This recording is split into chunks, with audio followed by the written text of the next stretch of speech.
各位朋友，大家好啊！今日我嚟到呢度土瓜坪，承接翻上一條影片地質公園啊，因為嗰日天氣去唔到，所以今日呢就特登承接翻落嚟下一 part 係啦，土瓜坪。今日我哋啱啱呢就由西貢碼頭落咗車，係啦。坐翻94號巴士嚟翻呢個北潭坳呢度落車，係啦。咁我哋一陣間慢慢沿途再欣賞風景。我哋而家朝住落車嘅方向一路向前行，個入口呢就喺前邊藍色公廁嗰度啦。係啦，我哋而家慢慢沿途欣賞風景先啦。我哋沿住頭先落車嘅方向呢，一路向前行呢，大約5分鐘到路程啦。咁啊，會穿過頭先公廁嗰度直行落嚟。我哋5分鐘到就嚟到呢度第一個觀景台，只需要行5分鐘。咁我哋就而家睇睇個風景環境先。我哋過一個馬路。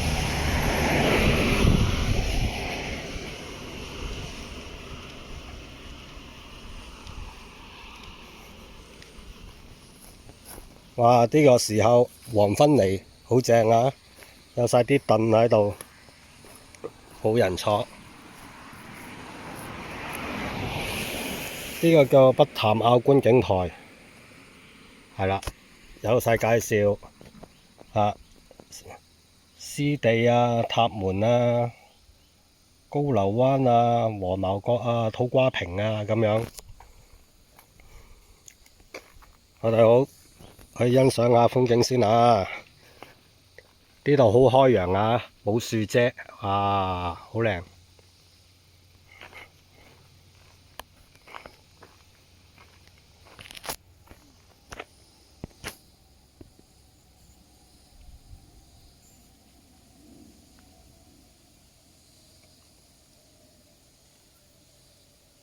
黃昏嚟呢就比較舒服啦，冇太陽曬啊，唔使咁熱啦。今日個路程亦都唔會係好長，主要都係大約行1個鐘頭到啦，或者1個鐘頭多少少啦，咁樣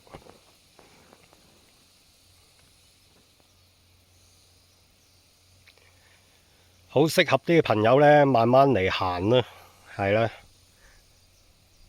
舒舒服服，個環境清幽又靚。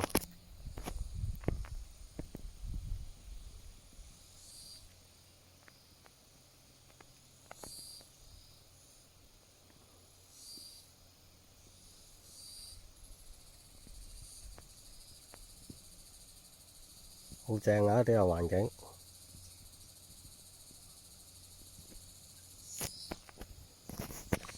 好啦，我哋唔逗留咁耐啦。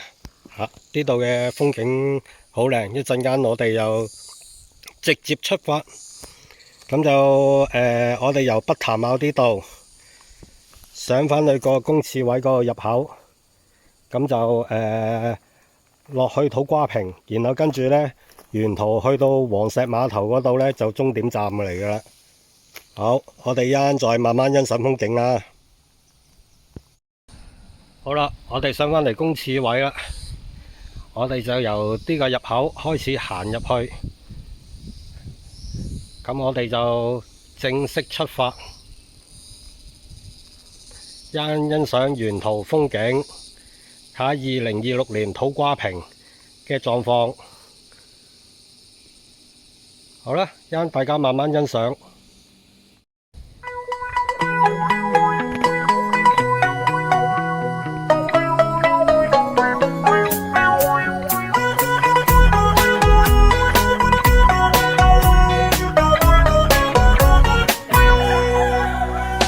心里种下一颗种子，哒啦滴哒啦，它能实现小小愿望，有神奇魔法。听说每好啦，今次呢條路線呢，就大部分都係平坦路，後半期少少山路啦，但係主要都係直路為主㗎啦，所以非常好行嘅算係。咁啲叢林啊、景林咁樣啦，好多遮擋，所以行得都比較舒服嘅。咁就可以慢慢行，慢慢欣賞下沿途啲風景啊咁樣，係咯。最緊要注重衞生，又唔好隨地抌垃圾啦。呢度好多行山路線都會行，咁就乾乾淨淨，所以都幾靚。因為我哋去到土瓜坪嗰陣時，再慢慢欣賞下風景啊，去海邊欣賞下風景啊咁樣。好，暫時係咁多先，我哋沿途慢慢再欣賞。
沿途行到第一個分叉位呢，有樓梯上去嘅北潭坳營地。咁我哋唔好上去啦。我哋嘅路線係土瓜坪，沿住條直路一路繼續向前出發。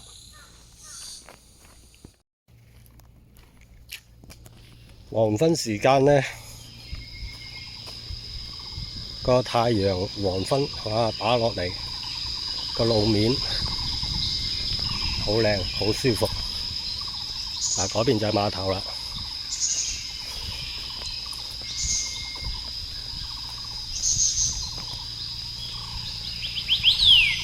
沿途都係樹林，一啲都唔熱。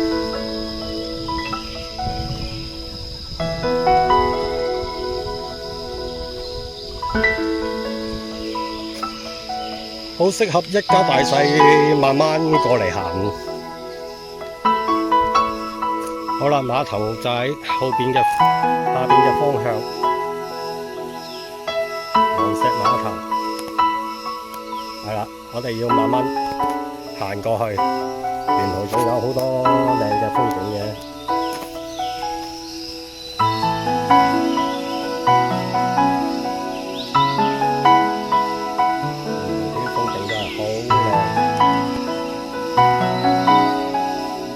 天色非常之好。上次地質公園因為天氣問題，時落雨，時出太陽，非常之唔穩定，又大風，係啦，所以今日呢，選擇今日嚟呢，就比較舒服好多啦，同埋環境靚好多啦。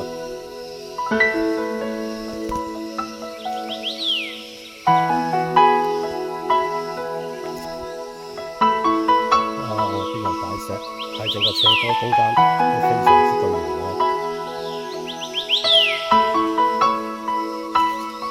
唔好落去睇啦，因為比較危險啊！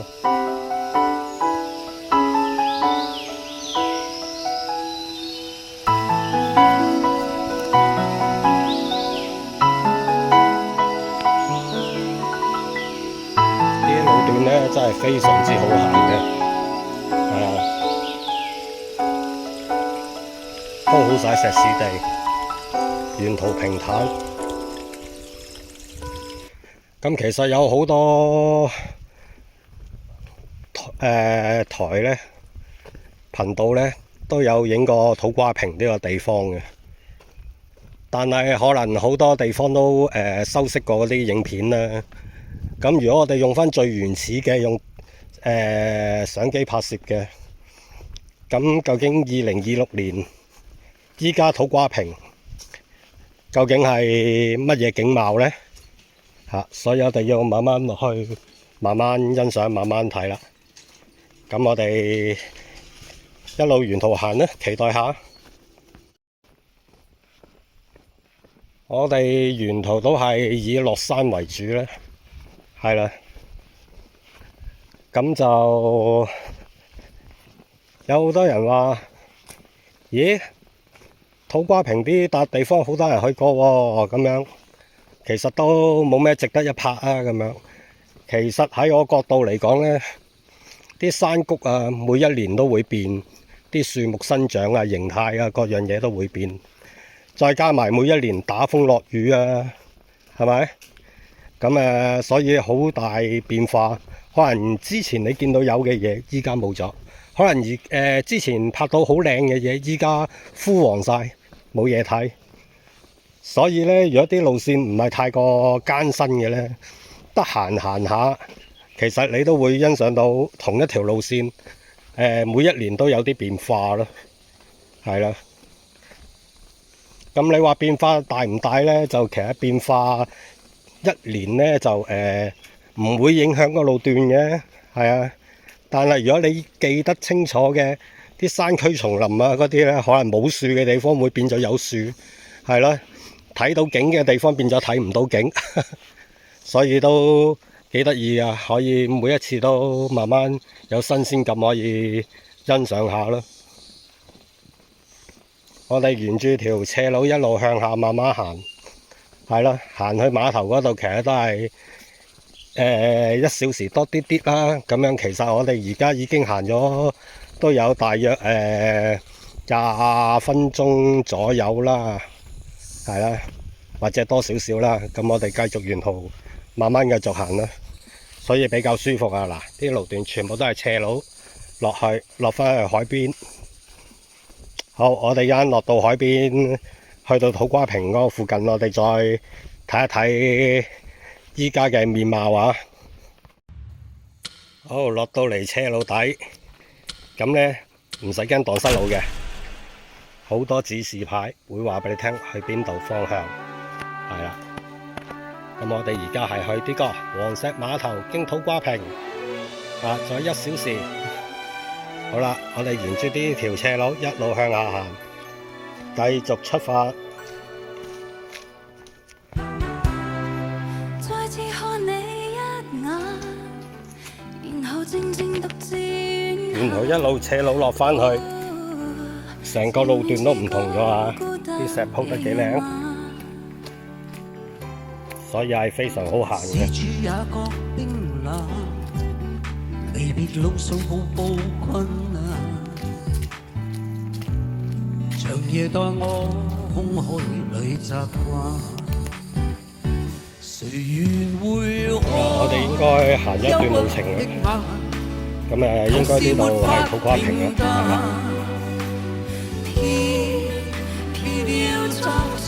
一個舊村落，冇人住嘅地方。將它中淡，但是已說難辦。歲月已印在眉間，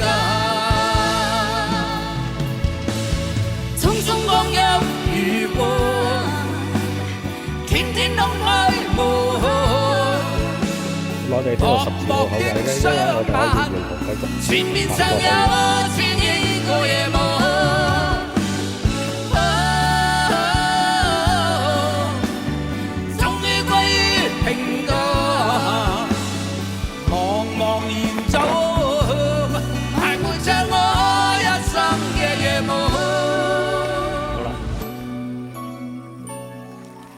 舊村落啱啱欣賞完啦，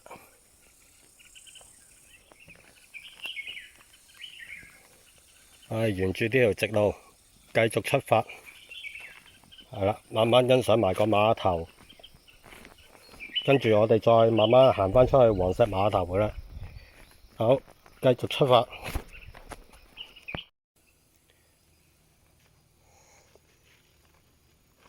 我哋好快脆已經落到嚟呢個碼頭底啦，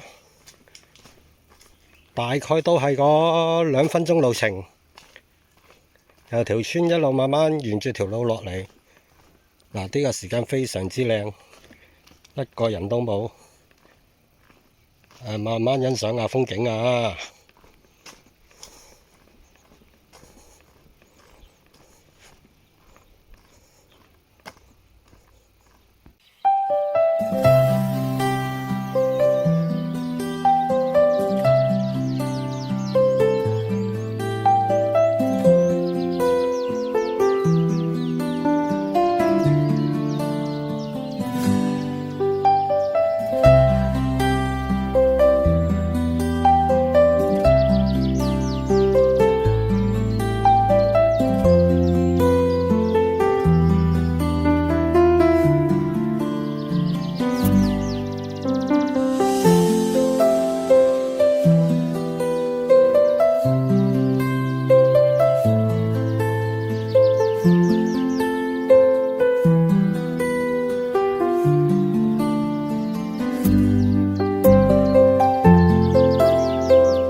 好啦，我哋欣賞完呢度嘅風景呢，我哋而家要返去黃石碼頭嗰邊啦。行返出嚟個路口，我哋靠右手邊，一路慢慢行返去黃石碼頭。咁啊，沿途應該有指示牌嘅。好，我哋稍後繼續再欣賞。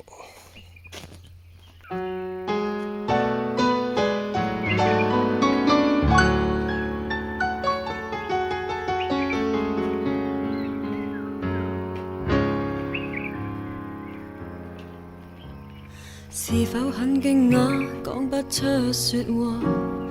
沒錯，我是說你想分手嗎？曾給你信福都就像綿羊，何解會反咬你一下？你知嗎？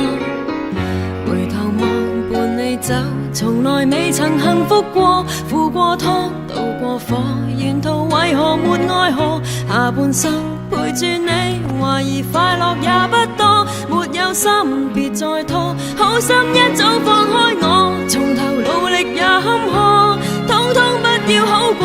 來年歲月那麼多，為繼續而繼續，沒有好處還是我。若注定有一點苦楚，不如自己親手割破。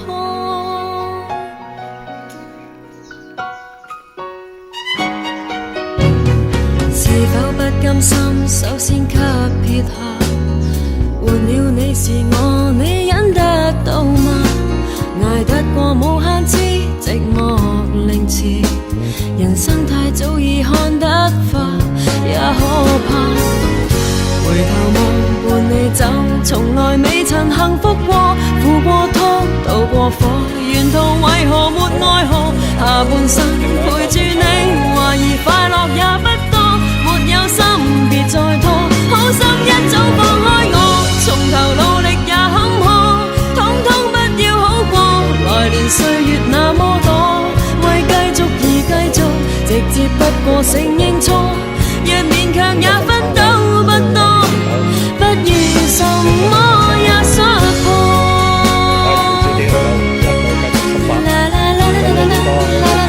呢個尾段咧，好快到黃石碼頭㗎啦。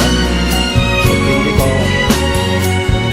難行就無謂再拖，好心一早放開我，從頭努力也坎坷，通通不要好過。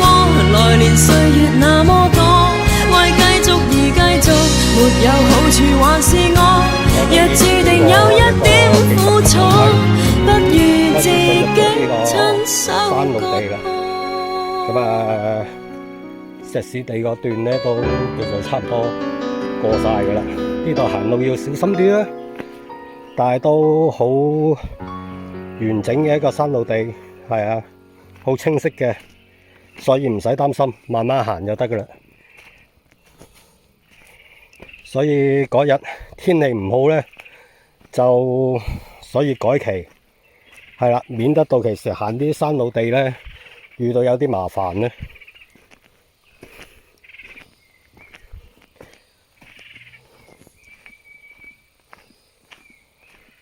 沿住呢條路一路沿住個山邊去到行，好快到黃石碼頭咧，應該就。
我哋仲喺山谷嗰邊行緊，返去碼頭，沿途都係啲山地啊，所以真係要睇清楚個天氣。如果陰天啊、落雨啊，就千祈唔好行啲地方啊。第一就怕跣啦，第二山谷就好難講話會唔會有水流落嚟啊，各樣嘢啦，係啦。以安全為準啦，所以特登我都係揀今日天氣好，先至再繼續接返上一 part 地質公園下半 part 嘅部分啦。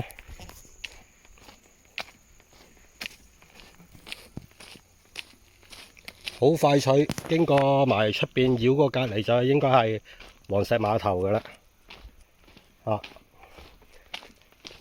呢段路程我足足都行咗，暫時都有成20分鐘左右啦。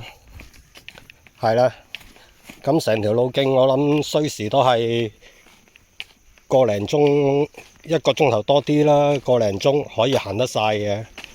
如果慢慢行欣賞埋風景嘅，個半鐘頭到啦，係啦。咁而家呢個地段就開始冇咁崎嶇啦，係啦，平坦好多啦。頭先就有啲上斜嘅山谷地，咁上個山谷地唔係好高嘅啫，係啦。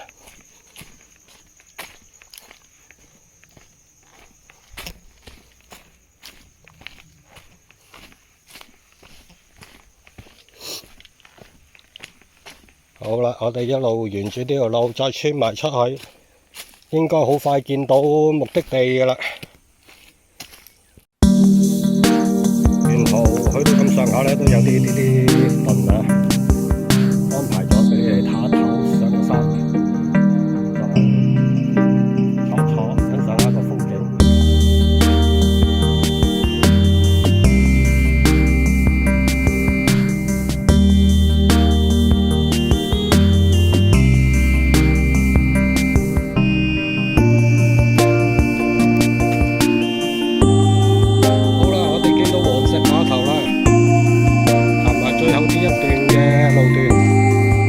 出返去噶啦，而家一路落山啦。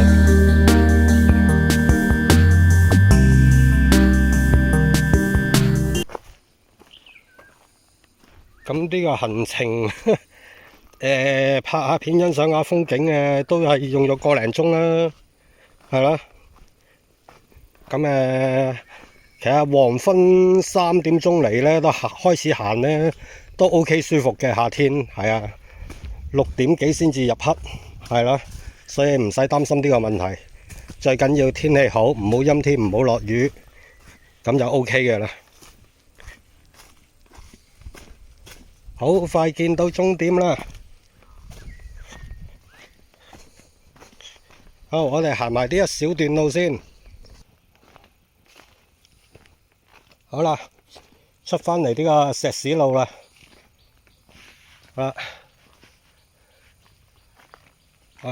會見到個水牌寫住黃石碼頭，係啦，就由呢條樓梯落返去，咁就好快到黃石碼頭噶啦。下邊就已經係啦。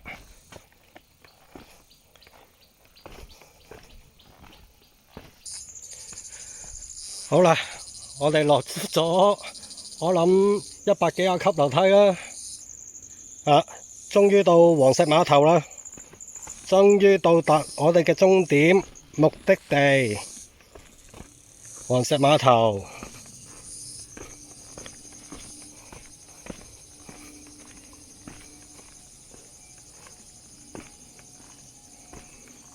啲燒烤場喺度啊，海邊啊。